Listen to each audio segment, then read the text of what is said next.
Hello, everybody, and welcome back to another edition of the Global Gaming Business Podcast, the industry's first and longest-running podcast now in our 20th year. As always, I am your host, Jess Marquez, and our guests today are Stephen Myers and Robert Montgomery, founders of an innovative new gaming ESG initiative known as FiNTEL Sustain. This may come as a bit of a shock, but the global gaming industry isn't always held in the best light. Some of this has to do with external factors, but the industry itself is not always its best advocate. With regard to investment, this often manifests in flawed or non-existent ESG reporting and practices. Two veterans of the industry, Stephen Myers and Robert Montgomery, have sought to change that with the launch of FiNTEL Sustain, a revolutionary new sustainability and ESG initiative that aims to highlight the victories and identify the weaknesses of the industry's biggest companies. Both men met with me at the recent ICE Barcelona conference in January. Robert, Steve, thank you guys so much for joining me today. I really appreciate it. Great to be here. Good to be here. So, I understand, I'm sure you guys obviously have a lot of experience. I'm sure the resumes are very long. You don't have to go line by line, obviously, but just for our viewers or our readers who may not be interested or may not know who you guys are, could you guys give a little bit of a brief background on your experience and then maybe how you guys met up and got connected with each other? If you want to start with Steve. Okay, well, my background is industry. I was MD for Genting for the EMEA region for about 13 years, and since then I've been doing consulting. Met Robert a couple of years ago at a conference, and now here we are with FiNTEL Sustain. I'm involved in the industry still quite a lot, and that's what really brought this product to market. And the fact that in the past I've worked for other industries, parallel industries you may say, such as alcohol and gaming. Needs to try and perform in the same way, I would suggest. What about you, Robert? I'm an entrepreneur, investor. I've been involved in several businesses, startups. I owned an experience economy company which I sold.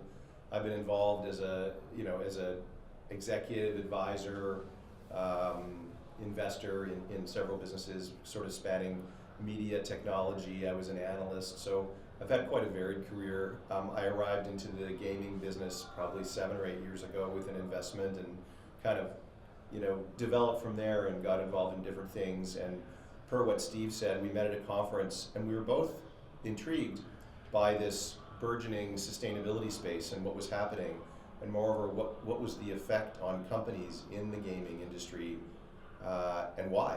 And so we started to have conversations and think about, what is the cause and effect here, and where does gaming sit relative to other industries, and how can it turn the sustainability movement to its advantage? Because we had a perception that the gaming industry was at a slight disadvantage because it was behind other sectors, as Steve alluded to, like alcohol, in terms of its performance, its reporting, and the outcome that comes from the reporting measures that you do or you don't take. So we thought that there were defined benefits in terms of cost of capital, liquidity, valuation. It's a consolidating industry, so a lot of M&A falls down from not having the best compliance with sustainability factors that you possibly could. Now, compliance being a key word, this industry is all about regulation and compliance. Arguably, it should be the best at compliance with some of these burgeoning ESG factors and others. With the advent of CSRD in Europe, it's a critical time for companies all over the world to be very good at performing and reporting on their sustainability. So we got intrigued by this and we said, okay, what should we do about this? And so we decided that we could go in and rate and rank the gaming industry companies for their sustainability. And the reason we decided we should go and do that is because we looked at the other parties that were rating and ranking the businesses in this sector. Large ratings agencies is where they mostly emanated from. And a lot of that data that they did was based on self-reporting, which investors do not trust, or it was based on top of the waves information, not deep dive information that pertains specifically to this industry. So we said, that's really interesting. Let's do a deep dive in the industry let's make it available to all companies very democratically and transparently, because it's based on publicly available information. And let's see who wants to use our data. And to our mild surprise, we got very big buy-in from people, particularly from asset allocators who said, yeah, I'd like to know more about that sector to give me cover to allocate capital to it. I think this is a universal issue for this sector. There are some very serious investors who were very active in putting debt and equity into gaming industry companies, but there's a whole raft that do not. It's a sin industry. Can we change that? Can we not? We don't know, but we thought let's go out there and see what happens if we rate and rank the companies. And so we've done that, and we've released the top 10 in the regulated gaming industry, and we plan to continue to grow and develop. And hopefully the point is for investors and companies to use our data, for companies to pay attention, particularly with the advent of CSRD, to how they can improve their performance and reap the benefits. Yeah, I think what was clear is if we're talking about gaming and alcohol's had 20 years of getting their act together, aligning with the UN Sustainable Development Goals, creating a common thread between all the top companies in terms of how they report, the transparency they show with regards to that.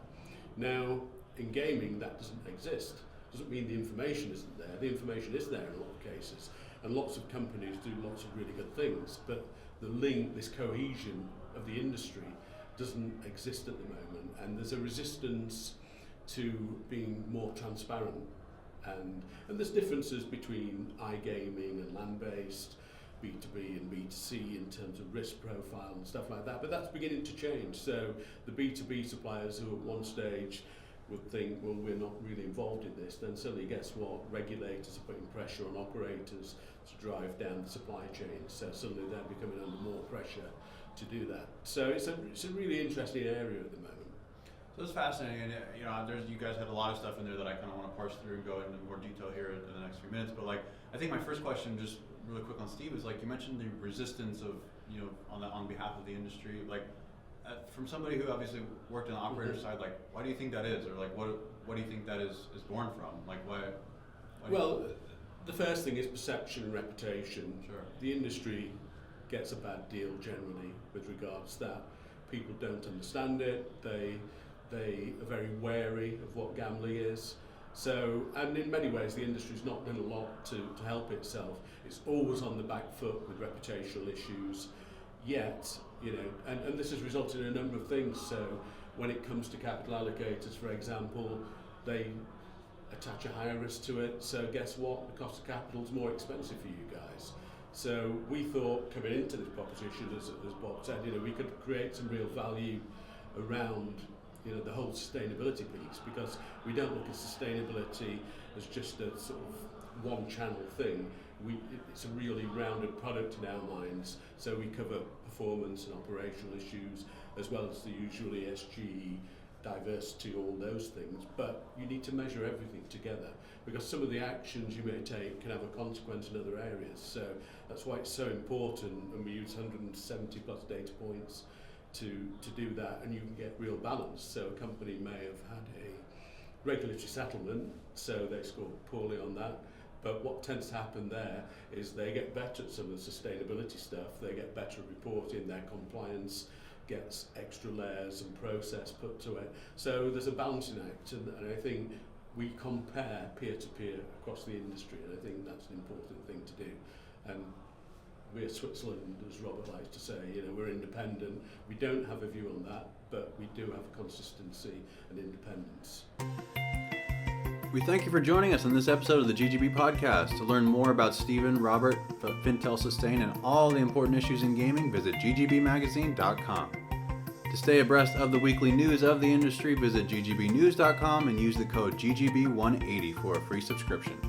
Don't miss an episode of the GGB podcast by subscribing on Apple Podcasts, Spotify, or wherever you get your podcasts. Thanks, and we'll see you next time.